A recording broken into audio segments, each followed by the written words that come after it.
Le 2 décembre 2024, lors du bilan de l'amour et dans le pré, un nombre record de couples se présentait devant Karine et Le Marchand. Mais 8 mois plus tard, L1-2 annonce la fin d'une belle histoire d'amour. Alors que la nouvelle saison de l'amour et dans le pré arrive sur M6 dans quelques jours, une annonce de séparation vient gâcher la fête. Sur Instagram, Yann, candidat emblématique de la saison dernière, a annoncé sa séparation d'avec Christophe. Les deux s'étaient présentés main dans la main au bilan de la saison 19 en décembre dernier. Mais après 1 an et demi d'amour, Yann et Christophe se sont séparés. En effet, sur son compte Instagram, Yann a fait une annonce inattendue ce vendredi 8 août.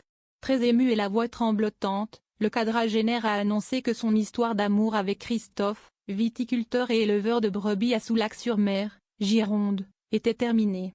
Il a ainsi tenu à répondre à tous leurs fans qui s'interrogeaient depuis plusieurs semaines, au regard de l'absence de vidéos et photos. Nous nous sommes séparés avec Christophe. Je n'aurai aucun regret puisque je me suis investi avec mon cœur à 100%. Maintenant, voilà, les choses sont ainsi éludé, non sans émotion, le candidat de l'amour est dans le pré. En décembre dernier, face à Karine Le Marchand, un nombre record de couples avait débarqué au bilan.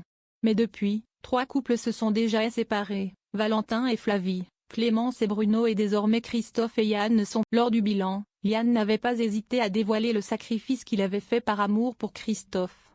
L'homme, directeur d'EE Bank dans le nord de la France, n'avait pas hésité à présenter sa démission pour ainsi tout plaquer et déménager sur la côte atlantique.